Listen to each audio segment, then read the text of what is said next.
Hello friends, welcome to my YouTube channel Shyam Sharma maths. मैं श्याम शर्मा आज आपको प्राचलिक फलनों का अवकलन करना सिखाऊंगा, जो कि काफ़ी इम्पोर्टेंट है। अतः प्राचलिक फलनों का अवकलन सीखने के लिए वीडियो को अंत तक देखें। और यदि आपने अभी तक मेरे चैनल को सब्सक्राइब नहीं किया है तो मेरे चैनल को सब्सक्राइब करें, साथ ही साथ बेल आइकॉन को प्रेस करें, जिससे आने वाले वीडियो की नोटिफिकेशन आपको मिलती रहें और वीडियो को अधिक से अधिक अपने दोस्तों के साथ शेयर करें। चलिए शुरू करते हैं प्राचलिक फलन। तो सबसे पहले बात करते हैं क्या होता है प्राचलिक फलन। अब तक हमने पढ़ा था कि एक्स और वाई सीधे एक दूसरे से संबंधित होते थे, लेकिन जब एक्स और वाई सीधे एक दूसरे से संबंधित न होकर किसी अन्य चर राशि के माध्यम से एक दूसरे से संबंधित हों तो ऐसे फलनों को कहते हैं प्राचलिक फलन। जब एक्स और वाई किसी दूसरी चर राशि के माध्यम से संबंधित हों, जैसे अब तक हमने पढ़ा था कि y equal to x cube 3। तो इसमें क्या है कि y सीधे x से प्लस एक्स क्यूब प्लस 3 से संबंधित है। लेकिन अगर ऐसा दे रखा हो कि x equal to f1t, y equal to f2t, यहाँ पर क्या है x t का फंक्शन है और y भी t का फंक्शन है। तो जो x और y हैं सीधे एक दूसरे से संबंधित न होकर t के माध्यम से एक दूसरे से संबंधित हैं। अब हमें इसी प्रकार के फलनों का अवकलन करना सीखना है। तो हमें इसमें क्या करना है, हमें इस प्रकार के प्रश्नों को सॉल्व करने के लिए हम इसका क्या करेंगे, t के सापेक्ष अवकलन करेंगे। अब यहाँ पर जो t है, यहाँ पर जो t क्या है, t यहाँ पर है प्राचल, क्योंकि x किससे संबंधित है, t से, y भी t से संबंधित है। तो यहाँ पर जो t क्या कहलाता है, t कहलाता है प्राचल पैरामीट्रिक, t कहलाता है पैरामीटर। अगर यहाँ पर होता x f1 और यहाँ होता थीटा, तो थीटा क्या होता, थीटा होता पैरामीटर्स। अब इसका अवकलन करना है हमें, हमसे कहेगा कि dy dx निकालिए। अब इसका dy dx निकालने के लिए पहले हमें क्या करना पड़ेगा, इसका t के सापेक्ष अवकलन करना पड़ेगा, क्योंकि इसमें क्या है f1t है, क्योंकि t x का फंक्शन है। अब यहाँ पे x t का फलन है, y भी t का फलन है। जब इसका t के सापेक्ष अवकलन करेंगे तो क्या आएगा, तो इसका हो जाएगा dx dt, t के सापेक्ष अवकलन करने पर इसका हो जाएगा f'1t। इसी प्रकार जब इसका करेंगे t के सापेक्ष, क्योंकि यहाँ भी क्या है yt का फंक्शन है, तो y dt यहाँ आ जाएगा f'2t। यहाँ पर हम x से सापेक्ष नहीं करेंगे, क्योंकि यहाँ पर x t का है तो t के सापेक्ष करेंगे, y भी t का है इसलिए t के सापेक्ष करेंगे। हमें क्या निकालना है, हमें निकालना है dy dx। साथ ही साथ हमें ये निर्देश भी दे रखा होता है कि हमें जो प्राचल दे रखे हैं फंक्शंस, उनका हमें विलोपन नहीं करना है, उनको लेकर ही हमें सॉल्व करना है। अब इसमें क्या करेंगे, इसे मान लेंगे इक्वेशन फर्स्ट, इसे मान लेंगे इक्वेशन सेकंड, जिसमें y है, यानी जिसमें y आ रहा है dy dt, उसमें डिवाइड देना है फर्स्ट वाले का, यानी x वाले का, क्योंकि हमें dy dx निकालना है, इसलिए dy वाले टर्म को पहले लिखेंगे और डिवाइड देंगे dx अपॉन dt से। तो इस प्रकार क्या होगा, यहाँ से हमें क्या मिलेगा f2' t और f1' t। अब यहाँ से हमें ये dt से dt कट जाएंगे, ऊपर लेके जाएंगे, तो यहाँ पे क्या मिलेगा dy dt, यहाँ जाएगा dt dx, और कुल मिला के मिल जाएगा f'2t अपॉन में f'1t। इससे ये कट जाएंगे और हमें क्या मिल जाएगा, dy dx का मान मिल जाएगा। तो क्या आ जाएगा dy x equal to f'2' और f'1' इस प्रकार हम dy dx की वैल्यू फाइंड करेंगे। तो हमें क्या करना होगा, हमें जिसमें y आया हुआ है y वाले टर्म्स में x वाले टर्म्स का डिवाइड देना है। तो ये इसका तरीका है पैरामीट्रिक इक्वेशन को सॉल्व करने का, प्राचलिक फलनों का अवकलन करने का तरीका यही है। हमें क्या करना होगा, दोनों फंक्शंस का जिसमें पैरामीट्रिक दे रखा है उस पैरामीट्रिक के सापेक्ष अवकलन करना है। अगर थीटा दे रखा है तो थीटा के सापेक्ष अवकलन करेंगे, यदि फाई दे रखा है तो फाई के सापेक्ष अवकलन करेंगे। यानी एक्स और वाई जिसके भी फंक्शन हो, जिस भी पैरामीट्रिक, जिस भी प्राचल के फंक्शन हो, उसी के सापेक्ष हमें अवकलन करना है और वाई वाले टर्म्स में एक्स वाले टर्म्स का डिवाइड देना है। चलिए अब देखते हैं एक्सरसाइज 5.6। इससे पहले मैंने आपको लॉगरिथम वाले क्वेश्चंस कराए थे जिसमें इनफाइनाइट सीरीज दे रखी होती थी। हम इनफाइनाइट सीरीज को फाइनाइट सीरीज में चेंज करके लॉग की सहायता से उसका अवकलन ज्ञात कर लिया करते थे। अब हमें क्या करना है, अब हमें प्राचलिक फलन का अवकलन करना है। तो देखिए एक्सरसाइज 5.6 किस प्रकार क्वेश्चन सॉल्व करते हैं। क्वेश्चन नंबर फर्स्ट देखते हैं। क्वेश्चन नंबर फर्स्ट है dy dx हमें निकालना है और हमें दे रखा है x इक्वल टू 2at² और y इक्वल टू दे रखा है 84। हमें ये दे रखा है और हमसे dy dx फाइंड कराया है कि dy dx की वैल्यू फाइंड कीजिए। इसके साथ ये भी दे रखा है इसमें कि जो x और y हैं एक दूसरे से प्राचलिक रूप से संबंधित हैं और प्राचलिकों का विलोपन किए हुए बिना, यानी प्राचलिक टी के से संबंधित हैं और इनका हमें विलोपन नहीं करना, इनको साथ में रखते हुए ही इसका अवकलन ज्ञात करना है। तो हम किस प्रकार इसका अवकलन करेंगे, पहले क्या करेंगे x वाले टर्म्स का अवकलन करेंगे। अब x किसका फंक्शन है, t का फंक्शन है, तो t के सापेक्ष अवकलन करेंगे। y किसका फंक्शन है, y भी t का फंक्शन है, इसका भी t के सापेक्ष करेंगे। और जिसमें y होगा उस टर्म में x वाले टर्म का डिवाइड दे देंगे। तो इसको मान लो इक्वेशन फर्स्ट, इसका अवकलन करें तो x के सापेक्ष दोनों ओर का अवकलन करने पर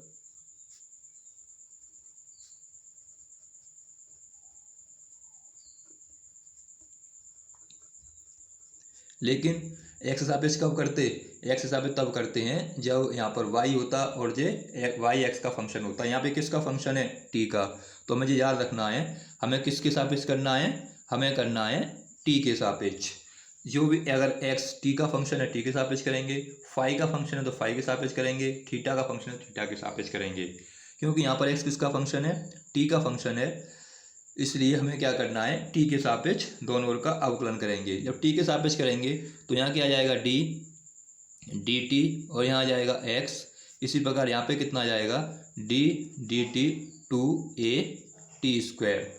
तो हमें जो पैरामीटर दे रखा होगा, जो प्राचल दे रखा होगा, उसी के सापेक्ष अवकलन करना होगा।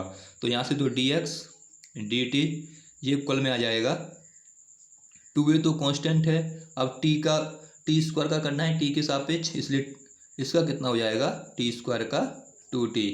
तो यहाँ से dx dt इक्वल में आ जाएगा 4at। तो ये तो हो गया t के सापेक्ष x बराबर 2at का अवकलन। अब क्या करना है, इसे मान लो इक्वेशन नंबर थर्ड और इसको मानेंगे इक्वेशन नंबर सेकंड। अब सेकंड का करना है अवकलन। अब इसका करना है t के सापेक्ष दोनों ओर का अवकलन करने पर, जब इसका t का दोनों ओर का अवकलन करेंगे t के सापेक्ष तो हमें क्या मिलेगा, यहाँ से मिल जाएगा d dt बाई और यहाँ से आ जाएगा d dt 84। इसको सॉल्व करेंगे तो सॉल्व करने पर क्या मिलेगा, ये तो हो जाएगा dy dt, ये तो कांस्टेंट है। अब t4 का करना है t के सापेक्ष। जब t4 का t के सापेक्ष करेंगे तो कितना मिलेगा, यहाँ से तो आ जाएगा 4t 4 माइनस के 1। कौन सा फॉर्मूला यूज़ करना है, x की पावर n वाला जो फॉर्मूला था उसी के आधार पर इसका करना है, nx की पावर n माइनस n का प्रयोग करके। तो यहाँ से क्या मिल जाएगा dy dt इक्वल में 4at3। ये हो जाएगी इक्वेशन नंबर फोर्थ। अब क्या करना है, जो y वाला टर्म्स है उस टर्म में x वाले टर्म का डिवाइड देना है। तो हमें इक्वेशन फोर्थ में इक्वेशन थर्ड का देना है डिवाइड। तो समीकरण 4 में समीकरण 3 से भाग देने पर, तो जब भाग देंगे तो यहाँ से क्या जाएगा dy dt डिवाइड में dx dt इक्वल में आ जाएगा dy dt की वैल्यू 4at³ और अपॉन में आ जाएगी 4at dy dx की वैल्यू। तो यहाँ से dt से dt कट जाएगा, क्या मिल जाएगा, d y d x equal में 4 से 4 और ए से ए कट गया और टी से कट गया क्यू स्क्वायर टाइम, तो ये मिल गया टी स्क्वायर। तो ये क्या निकलेगा हमारा डी वाई डी एक्स का मान। तो इस प्रकार हमें प्राचलक इस प्रकार से हमें प्राचलिक फलनों का अवकलन करना होता है। तो आसान है, कोई डिफिकल्ट वाली बात नहीं है, आसानी से आप कर सकते हैं। अगला क्वेश्चन देखते हैं। और अधिक समझने के लिए वीडियो को अंत तक देखते रहिए, जिससे कि आपको सारे क्वेश्चंस आसानी से समझ में आ सकें। क्वेश्चन नंबर 2 देखते हैं। क्वेश्चन नंबर 2 क्या है। क्वेश्चन नंबर 2 दे रखा है x equal to a cos theta, y equal to दे रखा है b कॉस थीटा। हमें क्या करना है, सबसे पहले दिए हुए इक्वेशन को इसको फर्स्ट मान लेंगे और इसको मान लेंगे सेकंड। अब इसमें x किसका फंक्शन है, थीटा का, और y किसका फंक्शन है, थीटा का। इसमें प्राचल क्या है, पैरामीटर क्या है, इसमें पैरामीटर थीटा है। तो जो भी पैरामीटर होता है उसी के सापेक्ष हम अवकलन करते हैं। तो अब इसमें किसके सापेक्ष अवकलन करेंगे, इसमें करेंगे अब थीटा के सापेक्ष अवकलन। तो इस समीकरण 1 का करेंगे पहले थीटा के सापेक्ष अवकलन। तो समीकरण 1 का थीटा के सापेक्ष दोनों ओर का अवकलन करने पर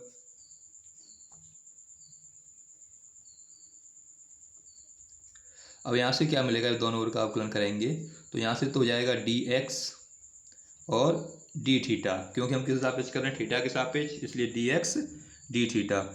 अब यहाँ से क्या जाएगा डी थीटा।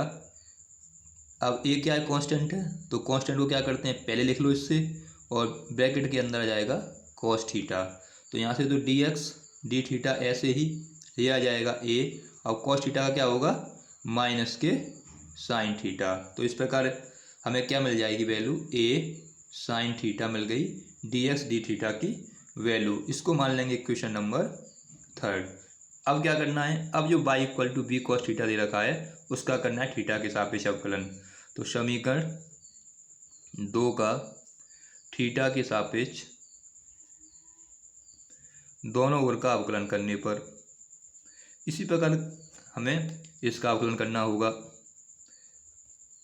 जब इसका अवकलन करेंगे तो कैसे लिखेंगे, यहाँ तो आ जाएगा d theta y equal to में d theta by b cos theta, sorry b cos theta. अब इसका तो जाएगा डी वाई डी थीटा, यहाँ से इसका कितना आ जाएगा, बी तो कांस्टेंट है और कॉस थीटा कितना होता है, कॉस थीटा का हो जाएगा माइनस के साइन थीटा। तो जब आगे इसको मल्टीप्लाई करेंगे तो इसमें कितना आ जाएगा, minus k B sine theta. ये हो गई इक्वेशन नंबर 4। अब क्या करना है, बाई वाले टर्म में एक्स वाले टर्म का डिवाइड देना है। तो बाई वाला टर्म कौन सा है, डी वाई डी थीटा ये वाला है, और एक्स वाला टर्म ये है। तो समीकरण नंबर 4 में समीकरण 3 से क्या करना पड़ेगा, भाग देने पर समीकरण 3 से भाग देंगे। तो यहाँ से क्या मिल जाएगा, d y d theta upon में d x d theta equal minus k b, यहाँ किसकी वैल्यू आ जाएगी, डी वाई डी थीटा की, और यहाँ डी एक्स डी थीटा की। तो ये माइनस से माइनस कट जाएंगे, साइन थीटा से साइन थीटा कट जाएंगे, और डी थीटा से डी थीटा। तो डी वाई डी थीटा जो हमें निकालना था कितना आ जाएगा, बी अपॉन ए। तो ये हो जाएगा इसका आंसर। इस प्रकार हम आसानी से प्राचलिक फलनों का अवकलन ज्ञात कर सकते हैं। अगला देखते हैं क्वेश्चन नंबर 3। क्वेश्चन नंबर 3 क्या है, क्वेश्चन नंबर 3 है x बराबर साइन टी y बराबर कॉस 2t। तो x बराबर दे रखा है साइन टी और y इक्वल टू दे रखा है कॉस 2t। अब इसका करना है, इसको मान लो फर्स्ट, इसको मान लो सेकंड। तो अब हमें फर्स्ट का करना है। अब x किसका फंक्शन है, t का, तो किसके सापेक्ष करना पड़ेगा, t के सापेक्ष। तो इसमें भी क्या करना है, हमें t के सापेक्ष अवकलन करना है। तो differentiate equation first with respect to t both side, with respect to t both side. तो यहाँ से क्या जाएगा, यहाँ जाएगा डी टी ब्रैकेट में एक्स, यहाँ जाएगा डी टी और साइन टी। जब इसको अवकलित करेंगे तो यहाँ से तो डी एक्स डी टी और साइन टी का हम जानते हैं क्या होता है, कॉस टी। तो ये हो जाएगी इक्वेशन थर्ड। अब इसके बाद क्या करना है, इसके बाद हमें ऐसे ही सेकंड इक्वेशन का करना है। तो differentiate equation second with respect to t both side, दोनों ओर का अब टी के सापेक्ष करना है। अब इक्वेशन सेकंड क्या दे रखी है, y इक्वल टू दे रखा है cos 2t। तो यहाँ से तो जाएगा d dt, इसके बाद y और इधर आ जाएगा d dt cos 2t।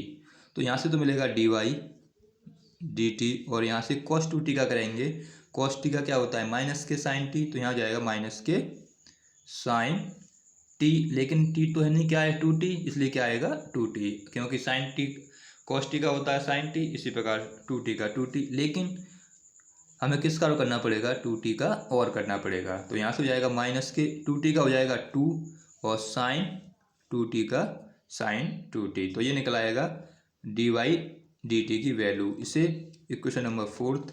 अब क्या करते हैं, अब हम इक्वेशन 4 में, यानी जिसमें y वाला टर्म है, y वाले टर्म में x वाले टर्म का डिवाइड देते हैं। तो इसलिए हमें क्या करना पड़ेगा, डिवाइडेड इक्वेशन 4 y थर्ड।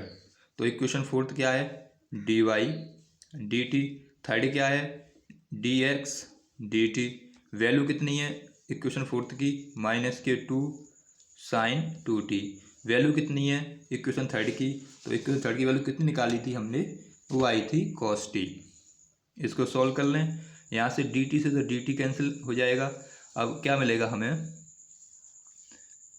यहाँ से क्या मिल जाएगा, dy dx इक्वल में माइनस के 2 साइन 2t का फॉर्मूला लगा दो।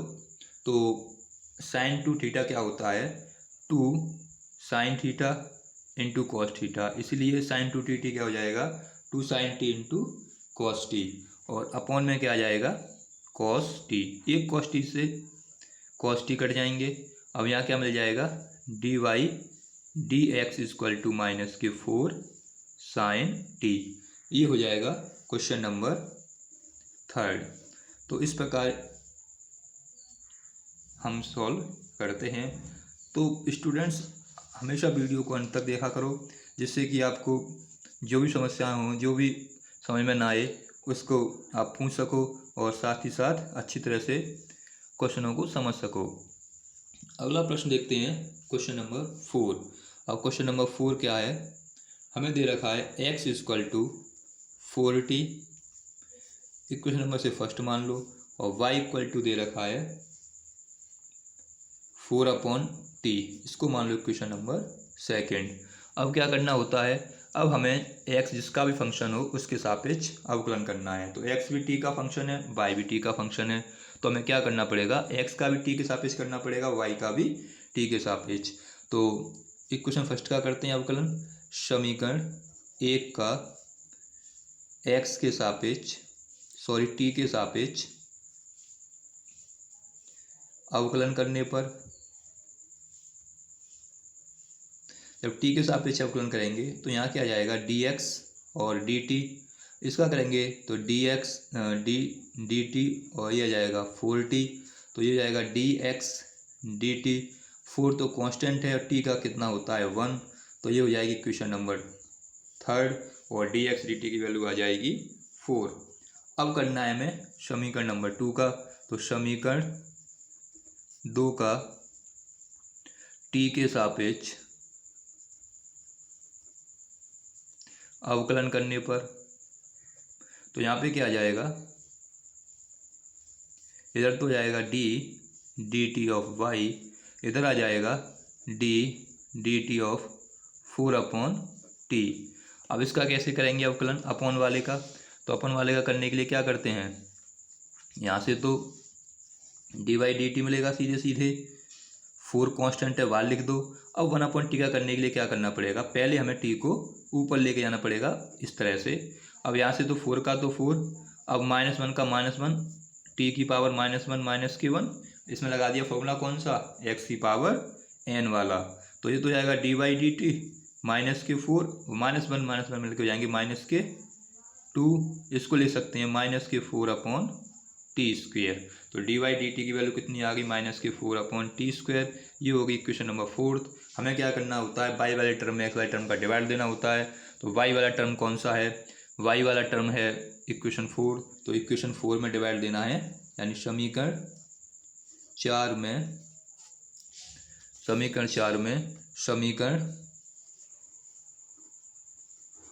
3 से भाग देने पर divided equation 4 y equation 3।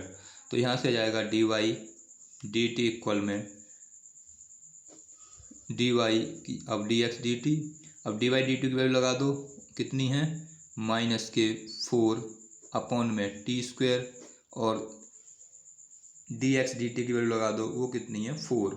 D t से डी टी कैंसिल हो गया, यहाँ आ गया d y d x equal में आ जाएगा -4t², ये भी ऊपर पहुँचेगा 4, तो 1/4 हो जाएंगे, 4 से 4 कैंसिल, तो -1/t², ये निकल आएगी डी वाई डी एक्स की वैल्यू। तो ये हो गया क्वेश्चन नंबर 4। काफ़ी आसान है, आसानी से आप इनको कर सकते हैं। अगला प्रश्न देखते हैं। अगला प्रश्न क्वेश्चन नंबर 5। क्वेश्चन नंबर 5 क्या है,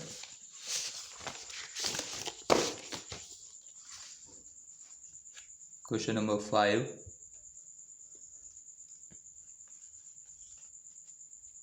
तो क्वेश्चन नंबर 5 दे रखा है हमें x equal to cos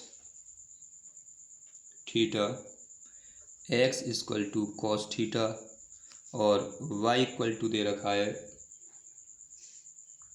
x में भी और दे रखा है x equal to cos theta minus के कॉस 2 थीटा, और y इक्वल टू दे रखा है साइन थीटा माइनस के साइन 2 थीटा। ये y की वैल्यू दे रखी है और x की वैल्यू दे रखी है। हमें क्या करना होता है, इसको मान लेते हैं फर्स्ट, इसको मान लेते हैं सेकंड। अब इक्वेशन फर्स्ट का किसके सापेक्ष करेंगे, किसका फंक्शन है x, थीटा का, तो अब करेंगे थीटा के सापेक्ष। फिर y का करेंगे किसके सापेक्ष, y भी किसका फंक्शन है, थीटा का, तो इसे भी थीटा के सापेक्ष अवकलित करेंगे। तो differentiate equation first with respect to theta both side.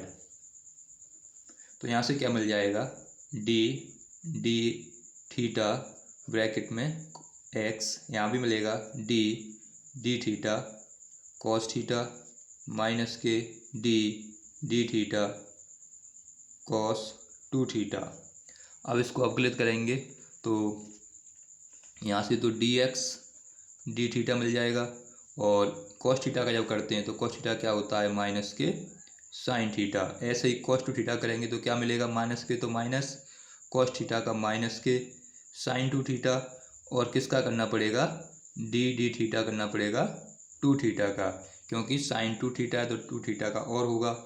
Minus के साइन थीटा का माइनस साइन थीटा जाएगा, माइनस का माइनस में करेंगे तो प्लस के हो जाएंगे, और 2 थीटा करेंगे तो 2 आ जाएगा, और साइन 2 थीटा का साइन 2 थीटा। ये वैल्यू किसकी फाइंड हो जाएगी, डी एक्स डी थीटा की वैल्यू हम फाइंड कर लेंगे। इसके बाद क्या करना है, इसके बाद इक्वेशन सेकंड का करना है। तो इक्वेशन सेकंड का अवकलन करते हैं, differentiate equation second with respect to theta, इसको थर्ड मान लेंगे, with respect to theta both side. तो यहाँ से क्या मिलेगा हमें, इक्वेशन सेकंड क्या है, इक्वेशन सेकंड दे रखी है हमें y equal to sine theta minus के साइन 2 थीटा। तो क्या आ जाएगा, डी थीटा y, यहाँ जाएगा d theta sine theta minus के d d theta sine 2 theta. अब अवकलित करेंगे तो इसका तो डी वाई डी थीटा मिलेगा, इसका करेंगे साइन थीटा का, तो साइन थीटा का क्या होता है माइनस के कॉस थीटा। अब माइनस के इसी प्रकार साइन 2 थीटा करेंगे तो नहीं, साइन थीटा का कॉस थीटा। अब साइन 2 थीटा करेंगे तो साइन 2 थीटा क्या हो जाएगा कॉस 2 थीटा, लेकिन साथ में किसका करना पड़ेगा डी डी थीटा करना पड़ेगा 2 थीटा का। इससे क्या मिलेगा हमें, यहाँ से डी वाई डी थीटा तो ऐसे ही रहेगा, ये जाएगा कॉस थीटा और माइनस के ये 2 आ जाएंगे इधर, क्योंकि 2 थीटा क्या होगा 2 होगा केवल, और कॉस 2 थीटा का कॉस 2 थीटा। ये हो जाएगी इक्वेशन नंबर 4। हमें क्या करना होता है वाई वाली इक्वेशन में एक्स वाली इक्वेशन से डिवाइड देना होता है। तो वाई वाली इक्वेशन कौन सी है 4th, और एक्स वाली इक्वेशन है 3rd। तो अब क्या करना है 4th में 3rd से डिवाइड देंगे, तो divided by 4th from 3rd। अब समीकरण 4 में समीकरण 3 से भाग देने पर समीकरण 4 d y d theta equation divide देना 3rd से, तो डी एक्स डी थीटा आ जाएगा। अब समीकरण 4 की वैल्यू है कॉस थीटा माइनस के 2 कॉस 2 थीटा अपॉन में माइनस के sine theta plus 2 sine 2 theta. इसे सॉल्व करेंगे तो इसे सॉल्व करने के लिए क्या करना पड़ेगा, यहाँ से डी थीटा से तो डी थीटा कैंसिल हो जाएगा और क्या बचेगा ऊपर कॉस थीटा यानी डी वाई बचेगा और डी एक्स बचेगा। उसकी वैल्यू कितनी आ जाएगी कॉस थीटा माइनस के 2 कॉस 2 थीटा अपॉन में, अब यहाँ से साइन माइनस का साइन जो है उसे कॉमन ले लो, तो माइनस का साइन जब कॉमन लेंगे तो यहाँ पे क्या मिल जाएगा 2 साइन थीटा तो पॉजिटिव हो जाएगा, तो साइन थीटा माइनस के 2 साइन 2 थीटा ये मिल जाएगा। यही हमारा हो जाएगा आंसर। तो इस प्रकार हम डी वाई डी एक्स की वैल्यू फाइंड कर लेंगे। अगला क्वेश्चन देखते हैं, क्वेश्चन नंबर 6। क्या है क्वेश्चन नंबर 6? क्वेश्चन नंबर 6 हमें दे रखा है x equal to a theta bracket में और साइन थीटा, और y इक्वल टू दे रखा है a ब्रैकेट में 1 प्लस कॉस थीटा। इसको अवकलित करना है, तो वही पहले इसको मान लेते हैं फर्स्ट, इसको मान लेते हैं सेकंड। अब क्या करना है पहले फर्स्ट का अवकलन करना है, किसके सापेक्ष करेंगे अब थीटा के सापेक्ष, और इसका भी करेंगे थीटा के सापेक्ष। तो समीकरण 1 का थीटा के सापेक्ष अवकलन करने पर तो यहाँ से कितना जाएगा डी थीटा एक्स, यहाँ से आ जाएगा एक कांस्टेंट है बाहर लिख लेते हैं, और ब्रैकेट के अंदर आ जाएगा डी थीटा माइनस के d theta of sine theta bracket close. जब हम इसका करेंगे तो इसका तो डी एक्स डी थीटा मिल जाएगा, ये ए तो बाहर रहेगा, डी थीटा का हो जाएगा 1, और D theta of sine theta करेंगे तो साइन थीटा क्या होता है कॉस थीटा। तो ये हो जाएगी इक्वेशन नंबर 3rd। इसी प्रकार अब क्या करना है हमें इक्वेशन सेकंड का करना है, तो समीकरण 2 का थीटा के सापेक्ष दोनों ओर का अवकलन करने पर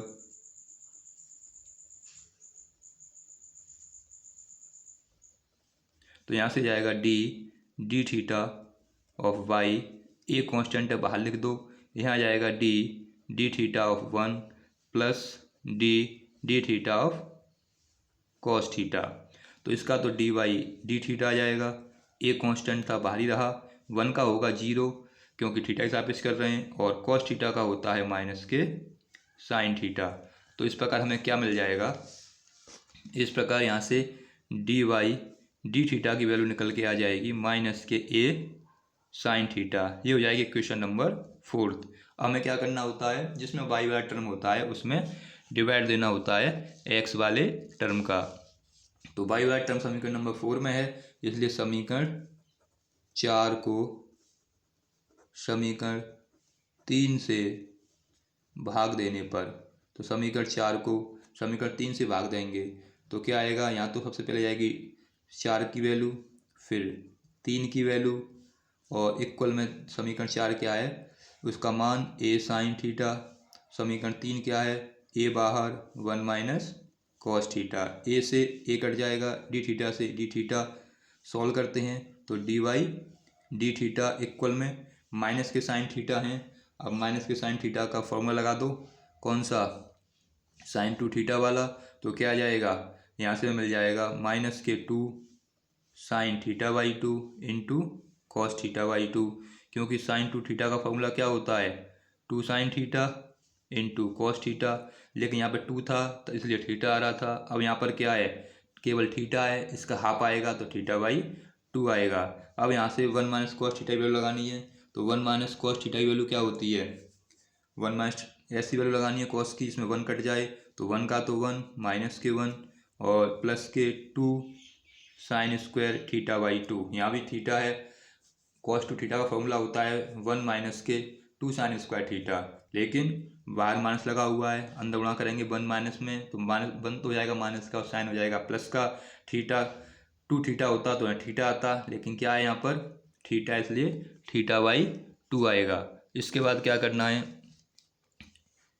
सॉल्व करें तो 1 से तो 1 कट गया, यहाँ से मिल गया डी वाई डी थीटा, यहाँ आ गया माइनस के sine theta by 2 cos theta by 2 upon में 2 साइन स्क्वायर थीटा बाई 2, 2 से 2 कैंसिल हो गया, एक इस साइन स्क्वायर से एक साइन कट जाएगा तो ऊपर मिल जाएगा माइनस और कॉस थीटा बाई 2 अपॉन में साइन थीटा बाई 2 मिलकर क्या हो जाएंगे, कॉट थीटा बाई 2। तो ये मिलेगा हमें डी वाई डी थीटा का मान। तो डी वाई डी थीटा कितना निकल के आ गया, माइनस के कॉट थीटा बाई 2। ये हो गया क्वेश्चन नंबर 6। तो